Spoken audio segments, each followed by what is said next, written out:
Iko Nini. Episode 233 tukisema like, subscribe, hit the notification button, tell a friend to tell a friend, sindio? Yes.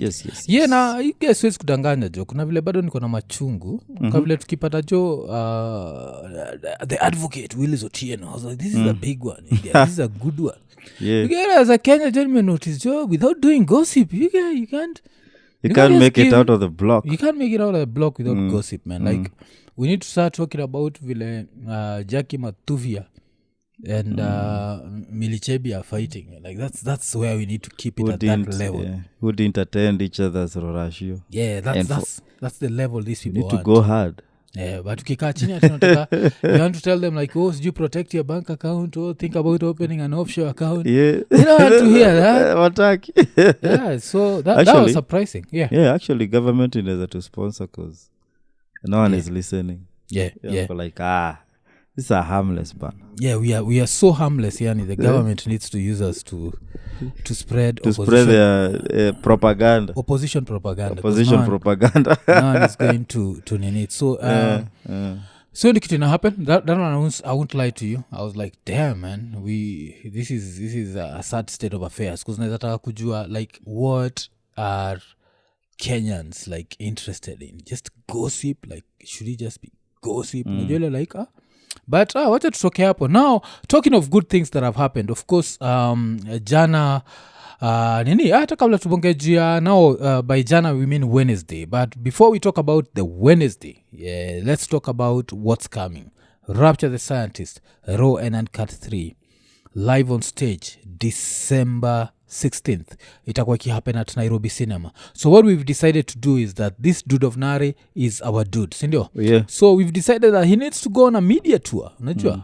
For people to remember, like, who's this Rapture dude? We need to parade him. Yeah, so one of the best things happened. Like, I reached out to Dr. Kingori, and I was reaching out on behalf of someone else. But Dr. Kingori was like, you know what?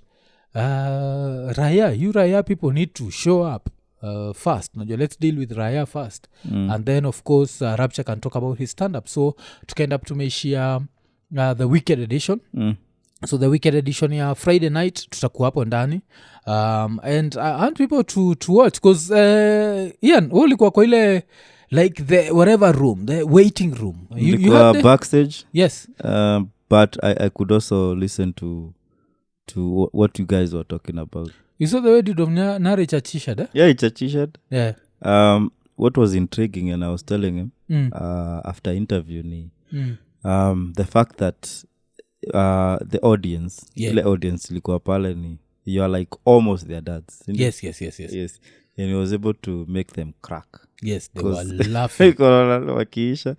Kuna story, of course, I can't nini hapa mpaka sasa they watch the whole interview. Yeah. Akipeana two stories zake na unaweza fikiria they won't relate to them. Yeah. But situations, the art of storytelling, this dude am perfect. The promo has started running on NTV. Oh, the promo is...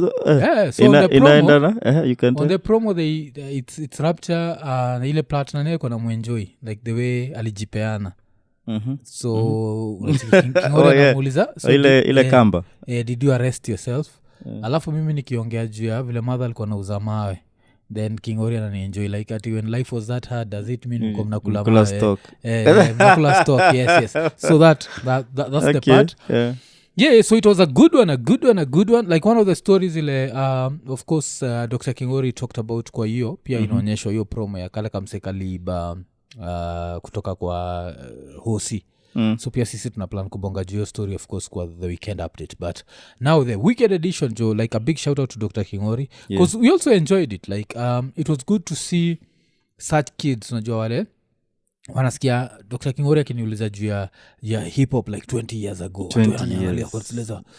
Most, I think kuna mse ukibattle, I think hapo if I could have picked one or two by kuwa judge na appearance, they were either wananyonya ama they were being born. yeah ama somewhere in their diapers and Yeah, somewhere you guys are that old. yeah we are that old man lakini remember what I say like nowadays Always mina good. rapture tunajichocha tuko like many have not seen this years Yeah, of course. yeah so Yeah. cause you can try and imagine like vile usamagani 6 million ways to die choose one like Go ahead and so, choose one, yes. but me the most sijuko ushai havigi conversation in your mind but the one thing that always scares me is how thin our skin is like how do we survive such a violent world with such a thin skin because Delicate. ukiangalia like an animal like wanyama wako na ngozi iko meant kusurvive mnyama tu akichukua tu claws zake kuweke kidogo hivi I need that effort because mnyama akitrai kuingiza claws ndani ya inaitwa Silverback baboon. yes or even Rhino. Buffalo. Yeah, You see? rhino. They rarely go for the big prey kama rhino. They always go for these maybe smaller ones. Kwa buffalo it's hard. Sisi. Ai mmoja. Story kuisha. So kuna hizo vitu like musemaga like ukiangalia vitu kaa hizo alafu angalia vile swing ya sijui kwa ndae every day. Unajua like anything can happen, very thin skin and we just survive. So that's like one of those things za nature zile interesting. But vile tumesema the weekend edition in a drop this Friday 7:30 p.m. Kenyan time and a big shout out to Dr. Kingori because we actually had fun. That was some fun-ish. Najua for me it was good to just be back at Nation Center. Alafu it just shows me how my memory inakuwaga messed up because unakunga time tukitoka nikikwambia like watu wenda game dude you used to work here like yeah that's as just my mind I don't know my mind is messed up we didn't rely on you na location no na direction ungetupoteza sindio jo alafu tukiwa pale 6th floor what I remember was kuna kakona fulani tuko tunaendaga kuchukua chai that was before I had this lactose thing so there used to be very good milk tea at Nation Center because dude I have to say milk tea it's a whole different conversation when it comes to mimi two things about milk tea right now nimesema I feel a type of way like nikiona tu milk I feel like so I can't take milk sindio but now back in the days when I could take milk I needed my tea to be as fresh as possible that means that ukinipatia chai ya maziwa ya asubuhi na saa 10 I'd struggle with it I'd be there like unajua vile chai kistay kwa thermos for long so jo ina change taste yeah you change yes so mimi naitaka gile time iko pure tu imetoka so here nation I don't know kama we used to drink ama we used to take too much tea because it was always fresh like I'd go there if you find it's fresh na so sisi ulikuwa mnaekewa ama ilikuwa tu kwa naingia kwa room fulani iko kwa mathamos alafu na iseti alafu na so there was that okay because me of course unajua one of the ways kuharibu chai ni kuweka kwa thermos nilikamkujua hivyo baadaye but it makes it ya maziwa but kuna hii place tulishia na yewe ile place ulikuwa nanienjoy I don't understand vile unakunywa hiyo chai on Saturday morning but sijui alitoa wapi where was that hii place yako ni Top Price top price cause that tea was thick it was thick alafu ni kama the milk was not irritating cause maybe sometimes ni kunywa chai asubuhi niko na nausea ama ulikuwa na get that thing ama sometimes maybe ni kunywe black tea ni kunywe white sometimes morning unaamka uko na nausea I don't know if it's a call for alarm or something but sasa hiyo ikiwa na hiyo kipovu I was just enjoying it I don't know kama ni walitoko kile unachiki kama kitu inakaka coffee maker na nini yenye na kani pressure yes, it was sweet me I've not had chai kama hiyo in a very long time Top Price has always been like watu nafikiri tumekuwa sponsored sisi ni influencers but Top Price has a few things lonibambaga sana watu wanashindwa Top Price iko wapi iko tu Kimathi Street ukiwa Nation Center iko huko ni kama unaenda Equity ama ukiwa Equity ni kama unaenda Nation Center just before fike KFC it's around there and me one of the things that I love about them is the fries so they have this yellow fries that they should never fire the cook najua like hizo fries zinakuwa so mbili badala nikilipa so mbili sifiligi ni ile kuna zile cause sitakudanganya I don't know kama Sanford fired the guy but Sanford after Sanford rebranded and it just doesn't feel the same alafu pia Sanford like there are things I could tolerate back in time like that white cop with an American flag. I know I just see that and I'm ashamed. I'm like why are we doing this? And then iko everywhere. Kitambo kukuwa na kukuwa na hiyo nini subjected. Zilikuwa but hazikuwa na zile numbers zinadu sahi. You know black and those cops against black nini. But sasa ukiingia tisa hiyo wame make the face of every joint that white cop that white cop you know it's so, appetite for destruction. Alafu pia I don't think Sanford's like it used to. I feel like the new generation because of apps za kuorder because you know back in the days there was no way you'd be in the house and you decide you know what I've missed like fried chicken and then you could order fried chicken to be brought to your house. Nowadays you can do that, so I don't feel like Sanford's like that because nakungata kuna siku moja jo nikiwa bado kulikuwa na place kunaitwa Millennium. Did you ever find Millennium? I didn't. Maybe yeah so Millennium maybe I was introduced to Kenchik. You used to have these big pieces of chicken like huge pieces of chicken. So I remember there's once nilipitia hapo usiku. I don't know where I was coming from because now I'm not a clubbing person but I remember just seeing a very drunk Eddie Kimani that time. Anajua like and I'm not saying it like he knew where he was, not that he drank in a bad way till amejikojolea just but he was tipsy. Let me use the word tipsy. And that dude just went there and got his like half kg of chicken. Money half chicken and it was just and some fries. He was devouring that ish because that now used to be Millennium and we never knew where the chicken was coming from because now Millennium iko na compete na Sanford. So Sanford had the best fries, Millennium had the best chicken. So now you had to choose one. What do you want? Do you want the best chicken or the best fries? Which one do you think I chose? Get the best chicken. Yeah, I used to go to Millennium. Best Gueno. Is it Gueno? Yeah, Goko. I'd be there like, they nearly started calling me Calvin because I was a Goko. I used to show up there like, Iko Nini. So kulikuwa na hiyo. Hizo zile vitu mtu reminisce juu yake. But unajua Nairobi has changed. No, it may change. Inakuwaga, alafu time is so interesting. Like the way things change. Kuna vitu mwana gatao na shindo like how much did this change? Kama kuna hii kitu imeanza in Nairobi which is a beautiful thing where there are all these people in the streets and there are people wanna take photos and they are not being harassed by city council.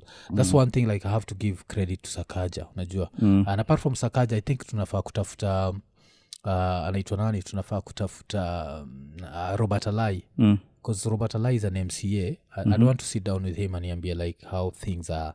Because I feel like Robert Alai was one of those idealists. Those people who actually want Kenya to change and they have these ideas.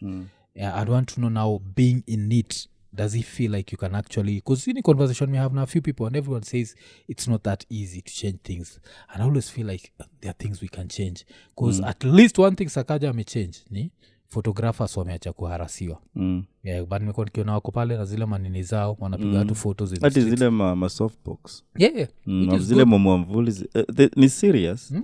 Ni serious na ina paint the city in a good way. Because even a tourist anaweza kuja pale atandikwe photo katikati ya city that looks super good, you know, and then it's sold to you for like 100 shillings. Nasikia ati bei ya kufunga waga 50 bob, najua. Because you know it's a digital photo, so all I need kunene ko whatever. So that's a beautiful thing. So tukitoka hapo acha tubonge juu ya a few things that have been making headlines. Now of course jana kuna vile Mwalimu Recho na DJ Exclusive wakiwa Energy Radio waliamua kutalk to Wakardinali. Now the story was they were telling Wakardinali that you are very big artists and you've reached where you've reached because of hard work. You've worked your socks off and you've worked your asses off but now that you're up there you need to also work on your performance. And stage performance is something that's easier said than done. Like I'd say that meaning I was a rapper, and as a rapper my stage performance in freestyles, because of the fact that people would be just there listening, was always greater than my stage performance performing songs. And that's something that naeza sema that, you know, I'm honest about. There are people I've seen on stage and I was like, wow. One of them of course is Jua Kali. Watu washasikia nikisema Jua Kali. Like Jua Kali on stage, it's magical to watch. and another dude is Giuliani on stage is magical to watch. But you see now we are talking old school. What about new school? Nani Waire, damn Waire like has summons that energy that Jamaican dancehall artist akina King Shango akina Bobo Shanti stroke dancehall stroke so Waire it's also some next level. But now talking of right now, like the greatest performances right now, the greatest performers, if we were to talk about that, we'd have to look at Oktoberfest. And now let's look at Oktoberfest, because this open letter was because of Oktoberfest, sindio? And kwa Oktoberfest, before we even talk about Wakadinali, because Wakadinali performed later, the first person to commit a robbery at Oktoberfest was Diamond Platnumz.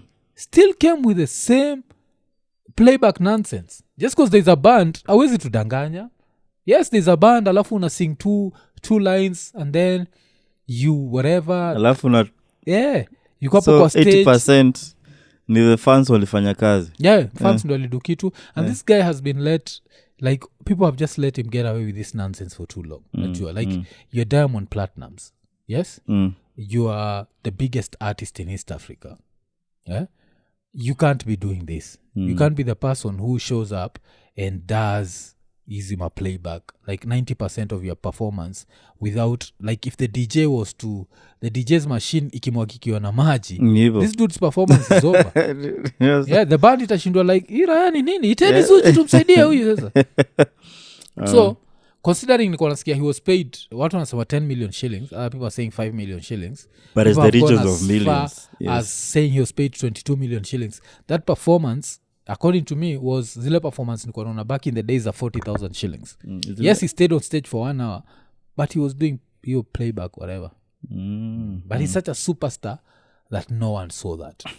So now Wakadinali also had the playback element. Najua you are rapping but the song is also playing in the background. That's exactly what Diamond did. But now I think because they didn't have now the fancy Diamond alikuwa na dancers on stage and what that ended up standing out, and there are a few people who didn't like the performance that they could have liked, sindio? But now let's not talk about the negatives, let's talk about the positives. Na hizi ni concerts msane zaenda kwa channel ya Tusker, utabaki umewatch Oktoberfest. So the first positive ni this dude Calligraph, so he did this thing now with his DJ, na yena DJ yake like they're in sync kabisa, like it's perfect, unajua, like the level of choreographed. Yes. You can see like the rehearsals was on point. Because I think stage performance it always goes back to rehearsal. So nakumkata tukiwa Alliance and we thought some artists ni nyota we thought ni radio, then tukapata like damn, she was rehearsing. She was actually singing. So I think rehearsal time unajua maybe they washa sign check and then they don't put so much on rehearsal, so wakienda pale ni guesswork. So tukikam to nini, so Calligraph held his own, and then this other dude comes on stage, starts with the song Goat Nyashinsky.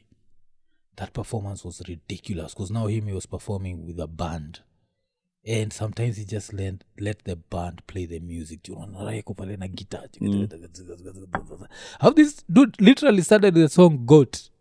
That was a good performance. Alafu alikuwa naambia wase zile za nini, because you can see pia na hii tunajua na dread zake there, you can see like according to me, I don't know how true this is for him, but alikuwa na feeling kama pia alikuwa na harness the energy ya Bob Marley to a certain level, najua. And that performance was electric, man. Then to just bring out all these people on stage, where Ali bring out Femi One, Sauti Soul, Calligraph at the end, Juma Jukes, Kleptomaniacs were the first people he brought on stage. That was just ridiculous. Alafu ni everyone wana perform na band, hakuna story za nini ama nini. Hata zile songs wana ile ngoma yake na nandii kwenye itangwa nini, ananiangalia na Amani. Iko inaitwa Bad Boy. Bad Boy. So you could hear because Amani was not there. I think she found Jesus. So I don't think she can come to the dark side. So even the DJ mixing and the whatever band performance, perfect. So that's the level. So after alafu pia kitu nilifeel na hiyo concert is I don't know how they arranged it, but there's no way, and this I say respectfully, but there's no way Nyashinski should not have been the closing act. Oh, he looked like he cut and raised. Like for Nyashinski to perform, and then nini wakuje baadaye wanaitwa wakardinali, that was a wrong mix ndio. Apart from that, for then nani kukuja kuclose, because Nani's performance was also very good, anaitwa Nviri. Nviri was dope. But sasa shida ni, even by the time Nviri is performing, Nviri perform niko sawa. I've just seen Bien on stage with Nyashinski. I'm expecting Bien to come, lakini the fact kuna wakardinali hapa, of course Bien most probably went home. Bien has stick around after performance. Ashipoteza simu. Oh, niko sawa. So it's like, oh shit, I still have my phone. I've been there. Yeah. So but Kenya is going places. Like that Oktoberfest thing. Like if you can get rid of the East African nonsense, we don't need Diamond. I feel because that's one we are going places. Yeah, because that's one artist mwenye ako wote ametaja. Because no sinini the previous previous day your Nameless alikuwa meleta the other guys. Yeah. And me nishai witness performance Nameless, was it back in 2013? Ile Masai Mara ushinda ukinienjoy. At least I got to enjoy the rap part. Nameless was on performing. He performed, yes. It was electric. Because I thought like, because nikaona watu wakisema, kuna sherehe baadaye. Like, sana ni Nameless ikamkuperformia na riadha hapo. Si hata inini tu chini, hata I don't play. But you guys gave an electric performance. Yeah, that's dope. That's dope because vile nimesema like now ikikam to history ya wakardinali, I'd want to know like one of these days that after Rachel tumuliza like what her problem was with the whole performance, because I felt like to me the fact that it was half playback half whatever, that's where the problem was, because I could feel like kuna time sauti ilikuwa inagongana na nini. It wasn't as like ukiangalia performance ya like if it's rap, tukiangalia performance ya Kali after angalia performance after come to angalia performance ya like nani performing his rap songs anaitwa Nyashinski. That's where now kuna shida na vile nini wali perform. But you see now we also can't tell them because they are making money, najua making money, having fun, so you just look bitter. Yeah, you look bitter. Najua. So there's nothing to zanini, but now Jojo Nani was also yena nani walikuwa ma MCs yena DJ exclusive hata ndio introduce the horrible Diamond Platnumz. Kila mtu anajua vile I respect that dude when it comes to his hustle and the fact that he can sing at least, but on stage he's just not the one. Najua like mimi nishakwambia kitu moja yana if I was to ever go to Britain alafu nikiwa Britain nisikie niaje Jacob Banks is performing at blah blah blah, you'd break bank. Yes, I'm going for that performance. Yes, the same way kuna like back in the days vile tulishaga na the white boy wa Ghetto Radio tulikuwa tumeishia New York do you know, because you know he was the one controlling things so it reached a choice where we had two choices. There was a performance ya hip hop sindio, and the performance was going for $9. So kulikuwa na kina Charlie Tuna wa Jurassic 5 and kulikuwa na msee wa Tashu Alcoholics, you know, so they were performing, it was $9. And then just not far from your venue there was a performance here Barrington Levi and it was $27. This dude just took us to a place here $9 and I was feeling pain.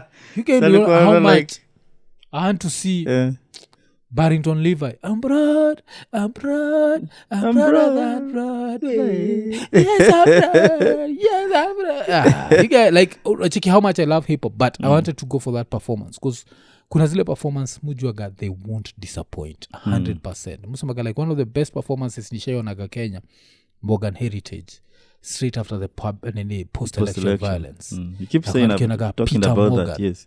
Peter Morgan on stage. There's so much more to come. Performing that song in a cappella, that shit stayed with me. The same way siwezi kudanganya. hii performance ya Nyashinski, people who are there live, it's going to stay with a lot of them. Check it. So and that's the level we want to take it, and you could feel like, and then, lakini pia another thing is you could see Nyashinski on stage and see the people he brought on stage, and you could know he was not paid 40,000 shillings. Because remember pia back in the days you were getting paid 40,000 shillings. Like you still had problems after. Because saizi imefika level, I think some Kenyan artists have reached a level where they need like a maximum of 6 performances a year, and they live a very good life. Sawa. Yes, they live a super good life. Because ukiniambia zile mbana zolikuwa nafanya like yeah. if Kali would get in the regions of hundreds of thousands. Uliniambia kuna place ulikuwa umeishia, he was there.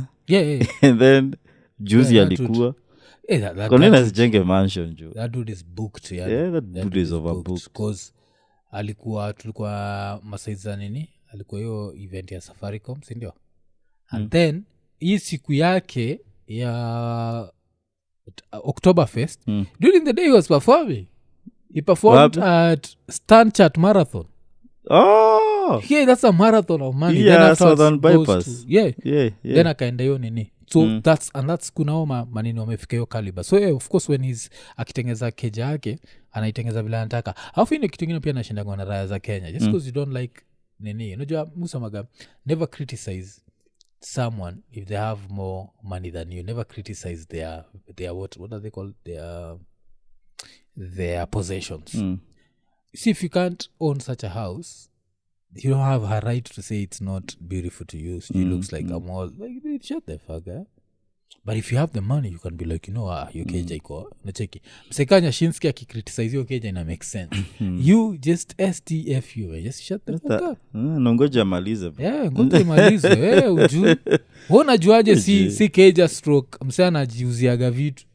Like you can't know this, like that shit has so many flaws. Hata ukienda kuiba huko jo. You don't know where to start. Maybe master recordings. Maybe master recordings. Umeshindwa kutoka the building. Maybe that's the whole idea behind it. Plus I think like as soon as that place is open, I don't think atakipi ofisi yake ya Kilimani. Because I feel like now he'll just work from home. Because that house is so big. Damn. It's so big. It's big. So big. After now for me to see such coming from rap money, and not just rap money, like pure rap money. You see, like that dude is a rapper's rapper. He's a rapper. He's a rapper's rapper. You know, because at some point, unakumbuka back is only 2012. 2012, you wouldn't have thought like wase wata muabsorb. Yeah. Like Kenyans wata muabsorb because the style was different. Of course, style was different. The accent he uses to, spread his message. Yeah. Is that hip hop, whatever. Na mi nikikujua, because that time nilikuwa nimekujua uko like, I rap. A lot of MCs walikuwa may call it a rap, actually. Yeah, go like, because if you're not performing at Wapi, that's it. Yeah. But, and you're just, but we always have to give the game changer. Yeah. And internet was the game changer. The internet, yeah. Yes, the internet. Without internet, I won't lie to you, a lot of careers that exist today would not exist in that format. So we have careers kama sasa za Kali, career wa Kardinali, Bogi Genje, like was that pure hardcore Bogi Genje-ish. That's without internet, that's not surviving. Like the people, your time was so closed-minded. Because even like at tuangalie Kali, was Kali being played on the beat? Not as much as Zizi, not as much. Because ili take Pinye was not feeling that. Consistency. Na pia, of course, yes, vile unasema internet. Internet. Yes. Internet was the game changer. Internet. Like hata sisi tumeka hapa chini juu internet. So internet is just damn. Baka I think tuko nayo kwa ndani nikakuuliza, what if there's another technology that's going to be more efficient than the internet? Ni jana. Because kitu moja nashindwa, like, because the way technology huwa, you always think you've reached the pinnacle. Like that dude who sent the first fax after Telegram. That was like, damn, dude, fax. I've just sent it. But I think after the dude, after send like the first time they sent a fax, this dude was like, F, said so many F. They ended up calling it a fax so kuna hiyo and then kumbuka kuna time kulikuwa na Telegram there was no punctuation. Yeah, it was so serious. Hata letter writing, iko part of curriculum. Do they write letters? I think they still teach the nini? Yeah. Cause nakumbuka tukifunzwa Telegram. Ilikuwa ni vita. Yeah. Cause hiyo ulikuwa unaandika in short form. Haitaki moshene. Cause ulikuwa unaambiwa listen, every letter cost 1 shilling. Sindio? Yeah, Telegram. Yeah. Please come. Mom sick. You have to write. Hurry. Yes. No time. Hiyo tu. Saizi mtu wangu that was so fast. Yeah. Ndio ilikuwa inafika ochani nini like so fast before the letters. Saizi kitu fani ni I don't think mtu wangu anajua hata Telegram ni nini.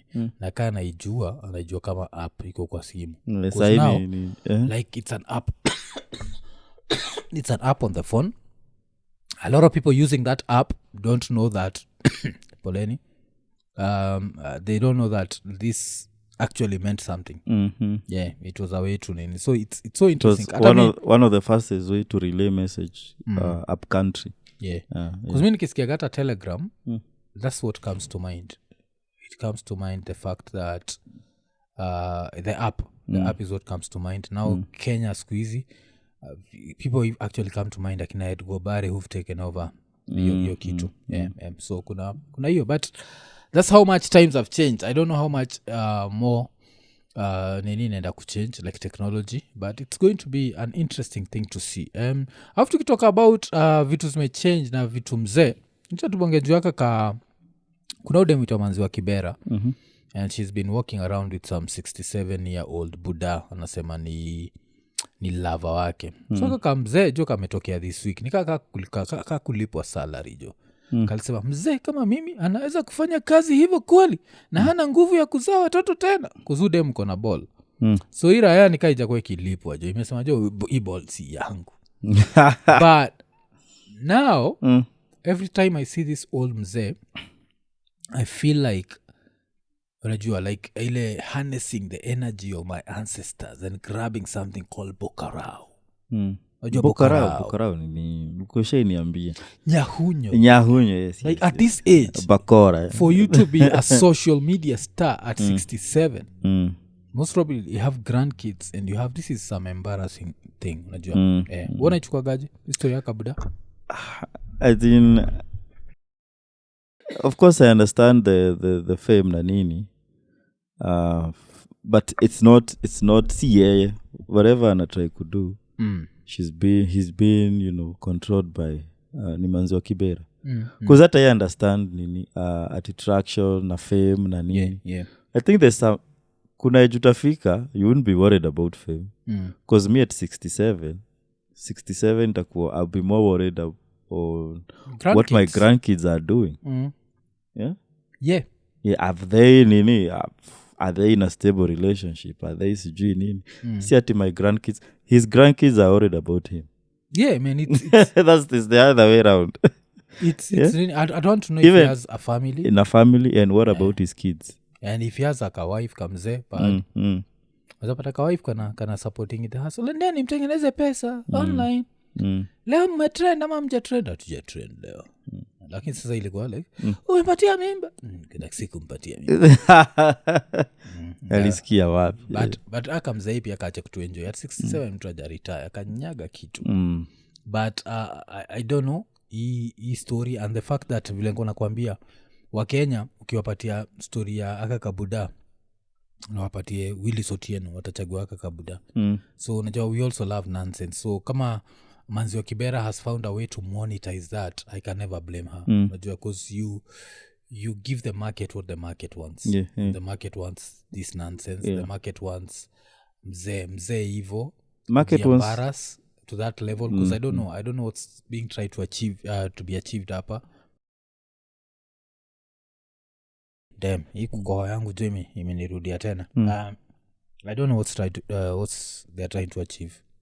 Niyo tu traction na squeezy this type of things unajua ndizo wasee wanaona like they would rather spend their bundles on this na the fact that people are consuming internet so fast they try to dumb down ni kama hata rap kitambo si ilikuwa like that hardcore message whatever but sasa the more vile ilikam like can you dumb it down alafu inaweza tembea kiasi that is how you saa hata uwezi cheza some of your favorite MCs because they're too boring arrive to chorus kitambo haraka than and it's not catchy maybe unapata hata chorus yenyewe is so deep you know so I think internet imekuwa tu hivyo but akabudajo sasa acha tungoje baby shower you guys I don't know I don't want to know because hata hii story ye could deny that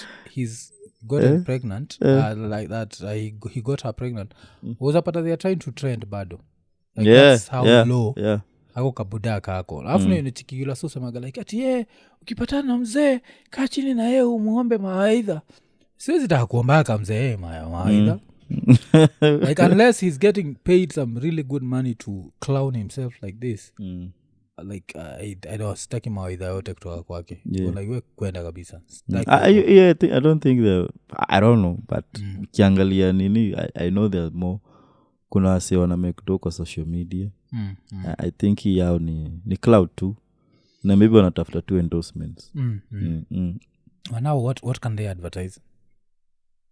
She's pregnant, they can't advertise even condoms so no like I don't know like ni toa nonsense yako karibu na mimi tu na hiyo kitu musemaga hiyo story ati wazee wako na wisdom alafu mtu kambia mzee atakukasi atakukata ni kasi nini jo kwenda kabisa oraika kinianza kunivulia ngoza ati nataka ukiona uchi wako kwa kaza chukua tu bokara like I don't understand me history ya mzae na udem nezataka kuunderstand like what are they trying to achieve and I don't know what maybe ni hizo appearances sijui nini nimesikia siku hizi hata rorashes a thing so watapia na kamzae of course okay whatever man there will be some dancing unajua Kenya hizo ndizo vitu unapatanga kwa events wakuja dance wanaikuwa ngoma wana dance hapo alafu maybe amwambia mbebe of which anaweza break spine okay wacha tutoke hapo wacha tuongee juu ya the other boring stuff that vile tulinotice wa Kenya wanataka kujua juu yake na story ni Kenya Power ili register a net loss of 3.19 billion for the year that ended in June 2023 hii ka reverse the profit of 3.26 billion in 2022 na wanasema ati wamekuwa na hii loss ya 3.19 billion and that's courtesy of the depreciating shilling and this is the ultimate nonsense okay shilling imedepreciate sawa shilling imedepreciate tulikuwa at around maybe 112 right now we are at 150 but I'm going to do KPLC justice so I'm going to say shilingi imedepreciate tulikuwa at 100 bob it's right now at 150 so that means if the costs have zimeenda mbali costs zimeenda mbali by 50% sindio so how does cost going by 50% bring us to a net loss that's as close as to the profit like if you made a profit of 3.26 billion and now you've made a loss of 3.19 billion the difference between those two is 6.45 billion that's the difference between those two because it's 3.26 minus 3.19 sindio so we end up with 6.45 billion at least ungeniambia you made zero profit we can try and argue it out and this is the nonsense uniudhina hii inchi kuna mse fulani yuko on TikTok wagana bonga kamejifunika sura hivi alikuwa na bonga jua like what happens at KPLC you get if you hear that thing like what happens how our money is just do you know there's a company called the government of Kenya a company wewe unajua ukisikia vile nimesema hivyo the first thing that came to mind was serikali ya Ruto the government kuna kampuni inaitwa government of Kenya registered yes okay what does it do this company is the one that owns part of the IPPs wale independent power producers it owns a few of them this company one of the directors is the former CEO wa KPLC. So he See never the left. nonsense. Yeah, he never left. Alafu Continuing the mess, yes. Kengen ucharge around 3.7 shillings per kilowatt. E government of Kenya charges 11.87. This is the nonsense. These people are free. They are walking around here. We look at their families because like the person I'm talking about, like his family is famous in quotes because of some girl. We look at her and we admire her. This is nonsense. Some of us took up and work very hard. Now we are busy maintaining life. Half these things can be stopped. Like they can be stopped. Like unaweza tu leo as Ruto useme this nonsense stops today. And that's why to mimi Ruto will never be level ya Magufuli.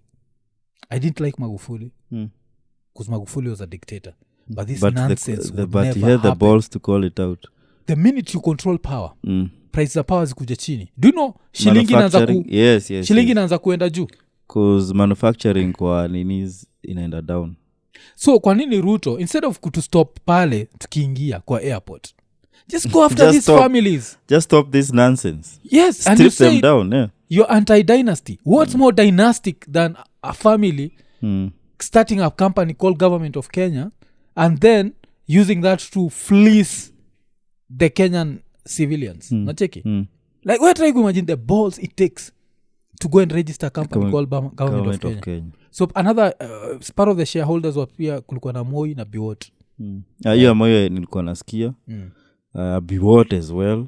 Sahi nasikia nani ako na the major shareholders? Ni Dede. What do you expect?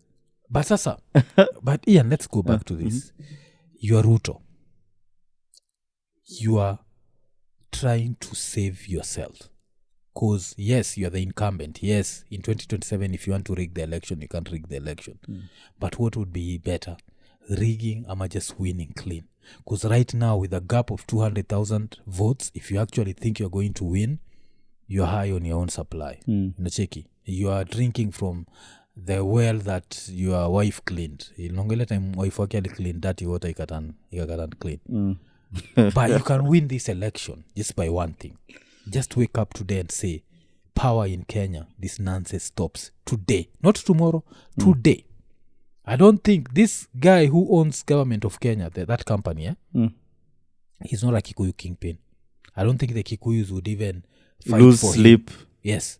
And then what's going to happen is boycott with power. The minute power imeenda chini, industrial area, everyone anahakisha vitu. A lot of things that we import, now all of a sudden we are creating hapa because power has gone down. Yes. Why don't you even amua commercial, like let's reduce power ya commercial households tuache. Let's the average Kenyan suffer in the house. Let's reduce base power kwa nini industrial area. Like if you run a factory, your power comes at this. These people who've been stealing from Kenya for all this time, they either bring back the money or they are thrown in jail. Because I've never understood this thing where individuals end up being more important than the country. And then kuna kuagana hii nonsense here. Oh, the country is bigger than the individual. There are individuals literally holding Kenya's nuts and crushing them. Like if you... Because, you know, that person and the whole family and Bwana Nani, it all goes down to that presidential dinner, a campaign. Yeah. You know, you're targeting this guy who just come with zile pesa amekuwa kitumia. Because they know. And I'm sure hakuna mtu uiba. Na at the end of the day, haendi kupatana na, you know, the boss. I'm not... Because nilikuwa nasikia hiyo time, hata ile time ya the previous regime. Yeah. So long as unaiba, kuna ile cut lazima upeleke daily. Yeah. Daily. Now, which is more important? You know? But now, what's more important, the legacy or this money? Like, Ruto is rich enough, yes? And I think 2 terms are more... 2 terms, I think they are more important to them than a legacy. Than changing lives. A re-election. Because, like, as in, umeshika Bible hivi, no go like, damn, I need to be back at all costs. To Kasarani. To Kasarani. Shida ni Kasarani in 2027. As in, you're there and you're already thinking about 2027. You know. And you can change people's lives. Ian. Power. bring down the cost of power. This country changes. This country changes in a minute. Nacheki. Because you like detergents, it drop. Bread is it drop. Everything goes down. Everything goes down. Everything. Hata stima itaacha kupotea nini? Alafu we can start making, tunazangalia what does Uganda import from China. We start creating that at a cheaper price. Sindio? Tunaanza tu na ile border tu pale tu Busia they cross over, pale Namanga they cross over, before you know it imefika Arusha, before you know it imefika. Like there's no way tunaweza sema we as Kenyans we are more educated than Tanzanians and we are more educated than Ugandans, but look at us. What do we produce that shows we are more educated than Ugandans and Tanzanians? Nothing. The only thing we are better than Ugandans and Tanzanians is our accent. We're speaking English. Full stop. Otherwise, Ugandans will speak English. They'll speak English with a funny accent, but they'll speak it. When we have good internet to do that. I think you're too. Unacheki the nonsense that nini. So hii country, but at least one thing pia usemaga like a broken clock is right twice a day. So there's a broken clock by the name of Cheragei najuaga. And for once this dude has started going after Watu Credit. Ushasikiga jua Watu Credit? Watu Credit from the outside looking in is a criminal organization that doubles up as lending whatever company. So apparently like to motorbikes, happen. Yes. Actually people pay for their bikes and then when you're just about to finish paying, it disappears. Wacheki. And then it's given to someone else. They use those spare parts wanatumia kwa and they operate. Alafu this is a foreign owned company. So this is the time I ask myself, Ruto does not know this. If I know this, Ruto does not know this. He knows. Why can't he stop it? How much money is enough? You know kitu ni uzingina African leaders. Like how much money is enough? Winning a second term is so simple. Reduce cost ya power. Enda kwa accounts za Watu Credit. Freeze all their accounts. Do all the investigations. Kila mtu arudishiwe pesa yote ashailipaga extra. Macheki. Arrest these white people wherever the hell they are. Throw them in an African jail. Throw them in Kodiaga where they won't only get accommodation, they'll also get conjugal rights. Because they'll be newly married. They'll be content providers for other delo. Yes. And they won't just be newly married. They'll be newly married to a Luo dude. Parking and Ngozi that's been there for over 50 years. Yes. And also, he should go for his friends. Because they're like, who allowed this? Because kuna vitu.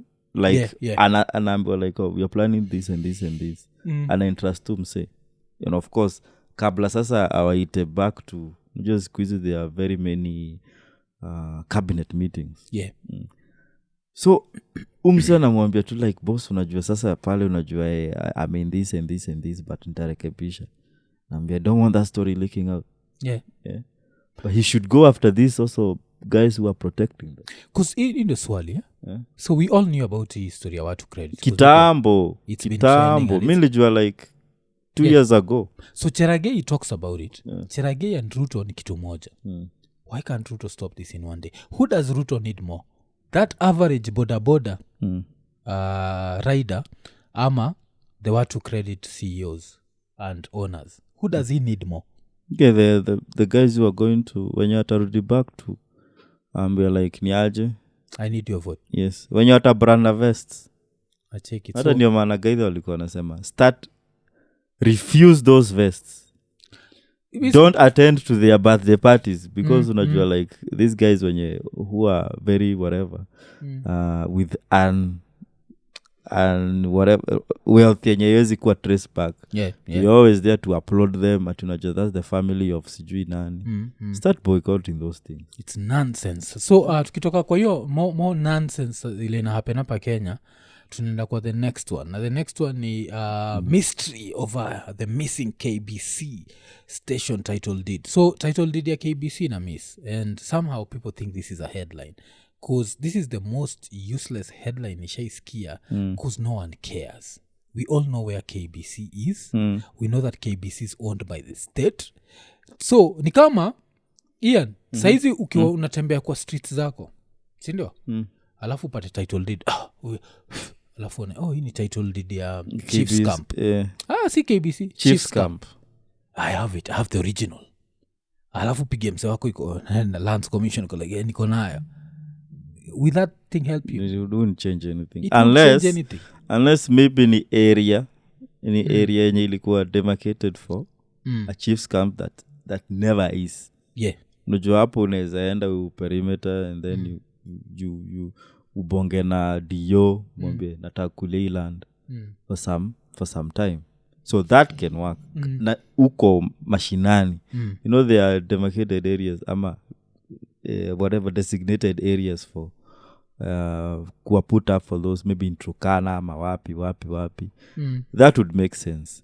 But see, actually the most nini shake chini ukafikiria about title deed ya KBC. Sijai. Because I've always known like why does it need a KBC? Why does it need a title deed? Why does it need a title deed? Means chini ko like ni kama State House. Why State House iko na title deed? Why? Yeah, why? It's State House. Yeah. I end up with that title deed and I change even at Nairobi Lands Commission. Yeah. It should mean nothing. Inafaa kuwa hata joke. Ama like, city akina Ruto anafaa kuwa hapo wanaangalia wanacheka. So kuna fala saizi pahali because this country is so messed up. Siwezi kudanganya kuna msee saizi yuko na hiyo title deed na anatry kuichange to jina yake. Na at some point unzamwona huo msee ameenda kotini and the case will be hard. And if the case is hard, don't be surprised waki slap KBC with a bill for many years. So this person all of a sudden didn't know that alikuwa na own land ya KBC. Sahi sasa ndi amediscover. Alafu sasa na KBC which was built by colonialists is all of a sudden seated on someone's land. Najua it's in someone's possession. Kenya kuna nonsense ingine in the country. How hard is it to trace title deed ya KBC? Yeah. How hard? At missing title. Cause unajua hii place ni place yenye kuingia pale ni place inakuanga na very tight security. Round the clock. Yeah. Kuna vitu ziko pale that zikilick out zinaweza kuwa threat to national security. Yeah. And you're telling me someone has a piece of paper. Yeah? A piece of paper. And you're telling me like it's breaking news, like I'm supposed to be worried. Like KBC. But isn't zile vitu za kudivert attention? Yeah, there's something they're trying to steal. There's something that is happening. But ikitu skudanganye like there are things that everyone in this country would rally behind the president. Like I feel like the president anafaa kuwa as honest as vile Willy Sotena alikuwa anatuambia Kenya is doing badly, and since Kenya is doing badly we have to take drastic measures. But you know what, I'm not coming for your pocket, I'm coming after every IPP person at KPLC. Sindio? These people who've been overpricing, so now we need to bring cost of production chini. The next thing is I'm coming after that guy with the KBC station title deed. I'm just coming after him just for the hell of it, because just pissing us off. Just for warm up. Yeah, just for warm up. Yeah, just that, like, that guy. Because mi sikudanganya mi nikipatana na title deed ya KBC ni two things. Either I'll mail it to the next police station, or I'll just wipe my ass with it and flash it, because it's nothing. It's a useless piece of paper. KBC is KBC, and KBC will always be KBC. Nothing will ever change. Ni kama uko na ati title deed ya JKIA. Yeah, you mad. Afu utapata Kenya, ndio nakwambia Kenya you'll find kuna mtu yuko na hiyo title deed. Yeah, kuna mse amechukua nini? Amechukua loan. Yeah, na hiyo title. Alafu plot number, unajua pale jaandiko sijui ni plot number. Afu unapata bank inapatia na title. Afu utapata don't be surprised a few years from now some stupid Kenyan bank is like, we want to reclaim the KBC property. That's government property. Like shika kila mtu CEO wa hiyo bank pia rusha ndani. Like kuna vitu zingine zile ni aibu jo. Ni aibu. Like KBC at some point used to be this TV station that we all like, this is the station that gave us Vioja Mahakamani, Vitimbi, najua, like Tahamaki, Mahoka, like classic Kenyan stories. This is the station that gave us Nyuka Quarter, Ojuang. Like this is, even Lambert Wekesa, Mr. RAPCHA here. So, aliingia kwa this entertainment scene through that. So that's how much KBC should just be respected for being KBC. Number two, if you have the title deed ya KBC, like just tokea tukucheke. Utuambie like what are you planning to do? What are you planning to do with it? But niko sure ni loans you get. ataenda akweza na usishangae hapa ni Kenya. Usishangae kuna place maybe alienda aka sign some deals na hiyo plot number.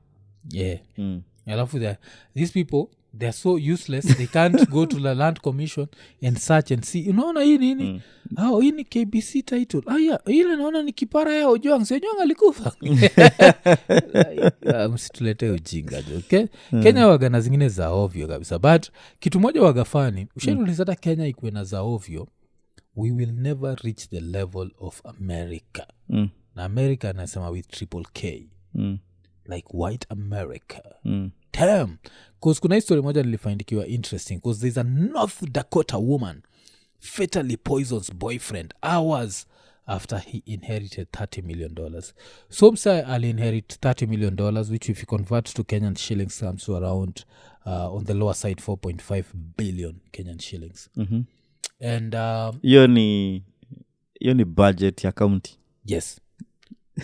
Shidangu ni moja hours after. Like how stupid are you? Of course she's been arrested. Hours after, like you can't even wait for a few days this dude to enjoy. You can just wait for 10. How old are they? Onakanika amezeeka. Yeah, but white cracks haraka sana. But hapa this one in the early 40s. White cracks like a nonsense. So as in motive kitu ya kwanza hata hapa ni motive like they're just not smart bana.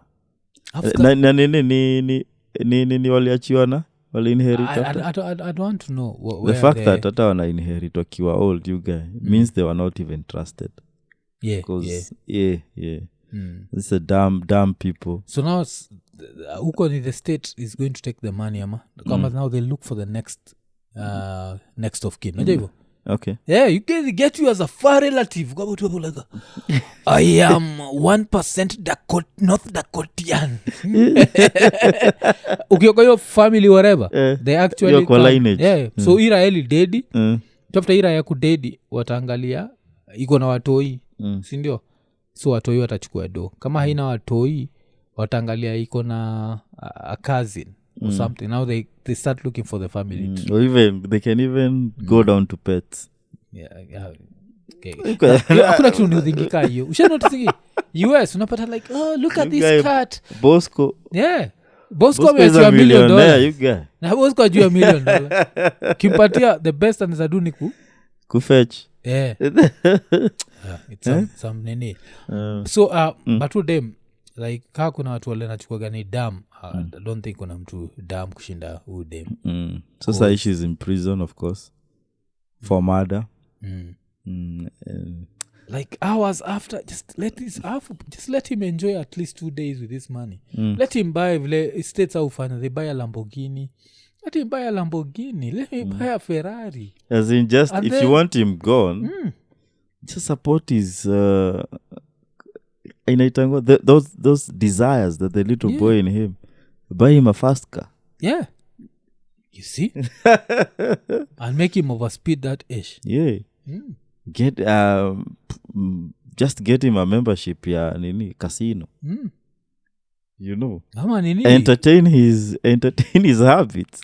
Give him a drink with 3 pills Viagra. Wacha nitumie. Sitaki kuita the right accent jo. Zile onjo zinafanyaga you can nilikwambiaga ni wange take. Yeah. Yo ish fanyaga macho inakauka. So dude itakuwa hivyo alafu you heard everywhere. So dem ayambia na ingoja na sasa yuko na Ferrari yuge kwa highway aioni vizuri na in overspeed damu haiko that dude is 30 million itakuwa yako but plan an expensive burial. Live your life happily ever after. But do this after at least 5 years when everyone thinks the two of you are najua or just make him marry you. And with that you get 50%. Najua states wagana za ovyo hivyo. States unajua inakuwaga like ati bila prenup hata msplit after like 2 days mtu yuko entitled to like half your ish. Yeah. States wagona as in ish marriage ama Yeah, marriage like nani ilikuwa kuna time was it Britney Spears or who the hell was it? I think it's Britney. She once got married to someone and they were married for a few hours. And when that person decided to just separate without taking any slice, people were there like, yeah, because you guys kudanganya. Mini marry like nini Rihanna for 1 hour. You can't 50%. Okay. Mi nikimari hata Britney you guy. Alafu guy I spear her account. Ian, mnasemaga ushanisikiaga nikisema like the way Jada Pinkett is toxic. You guy, for that Will Smith money? For that Will Smith money? They go like, you're not toxic. It's Will! In Africa there is a saying, mwenda tezi na homo marejeo ni ngamani. Do you know what that means? It means that always protect your woman. It was I don't even add up. You don't add up. So Jada, you go like, oh, okay, yes, you'll always protect me. Yes. Yeah. There's another saying, asiyefunzwa na mamaye funzwa na ulimwengu. What does that mean? Jaden Smith will find out.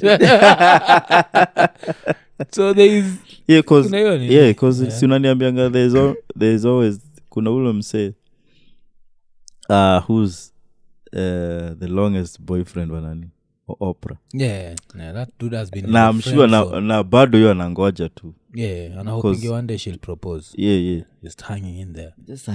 Unajua yeye ametake bullish gani over the years. Yeah, imekuwa like a lot of nonsense. Yeah. Because anajua tu the minute. Anajua mwenda tezi na homo.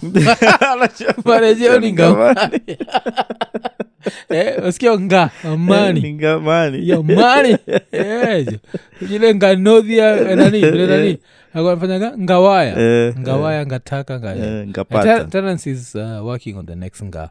Yeah, nimeona hiyo 4. Is it the fourth one for season 4? Yeah. So marejeo ngamani. It's all about the money. Yeah, so imekuwa ni episode 232. Tumekapeleka mbio 233 that is. Tumekapeleka mbio cause hata saizi vile tuna rekodi tunafikiria vile tuta record 234 cause kuna vile days zetu zilienda up zikiwa mixed up kidogo. But I think by next week tutakuwa back in unajua tutakuwa back whatever. Alafu some other good news is we are finally working on a studio. So we are finally working on a studio. Vile nilikuwa nimeambia wasejo of course sisi tunaishiki kwa nguvu za macho inamaanisha we require your support. So nini kuna watu watakuwa kwa the wall of fame unajua. So a few names need to be there on the wall of fame and etched on the wall of fame. Yeah, so semaga like the first person kuenda kwa the wall of fame I think inaenda kwa Silent Patron. And after Silent Patron is Blessed 112. So those two ni wale like they start ni kama vile Premier League walianzisha kwa ni Thierry Henry and who there are people who went first unajua hivyo. Ile hall of fame. Yes. Tony Adams. Tukikam kwa the live wall of fame kuna JF Express. He has to be the first person there. Okay, JF Express. I don't know if he's ever missed a live. Has? I don't think so. I don't know if he's ever I don't think so. Yeah. So kuna that. So now we are trying to come up with a list. But apart from that pia kuna takwambia say since the space will be it's a new space and what if you want the rights of the space pia unaweza nini. So where like a whole month we can be saying the following show is recorded at the Raya Isia ya kawaida. Maybe tuseme kama let's say ni Deogracias ame sponsor. So itakuwa the following show is recorded at the Deogracias Studios. So for a whole month tunaweza kuwa tukikwambia hivyo tukisema hivyo. To sponsor for a whole month unani to just $200. It's $200 and we credit you like the whole month as the sponsor of the event. Kuna kuagana nini. Of course that's for Raya za kawaida. If it's a corporate that's a whole different equation. But sisi tunajua sana ni fan base. Yeah. Because najua corporate is trying to sell something. A fan is just supporting. So we can't do the same way. Because a corporate itakuwa like, so we gave you your $200, but why didn't you say that this product is not kwenda huko? Some people here coming is a switch off the lights. Tutaki alafu corporate akuja hapo anataka wakontrolile content tunabonga juu yake so kutakuwa na hiyo but so the studio is on the come up. Tunaanza na set ya nini kwanza, so we are still working on the set of the main IKONINI set and then we'll work on the weekend update set, so we are starting with that. So this couch itabaki as the couch ya the interviews, so tukianza we'll still share it between the weekend update and nini, but the ultimate dream is for the weekend update to have its own couch, own section. Yes, section and what but tumesema if you want to etch your name in history through support tufanyie hivyo, but lakini hakuna vile Ian kunaweza kuwa na wall of fame na ikosea watu wawili like silent patron and this does not mean that kuna watu wengi sana pia wale I'll have to sit and think about, but those two come in mind because of like their level of ridiculous support ile washaturushia but still kutakuwa na hiyo na kutakuwa na like all these wall of fames and whatevers, kutakuwa na zile tuna rub after a week tunatoa, so all these are ideas. Poleni damn inaonyesha hii koa inaonyesha it's time to go, so kama kawaida like, subscribe, hit the notification button, tell a friend to tell a friend, yeah. Tukimalizia 233 tukisema ekonene.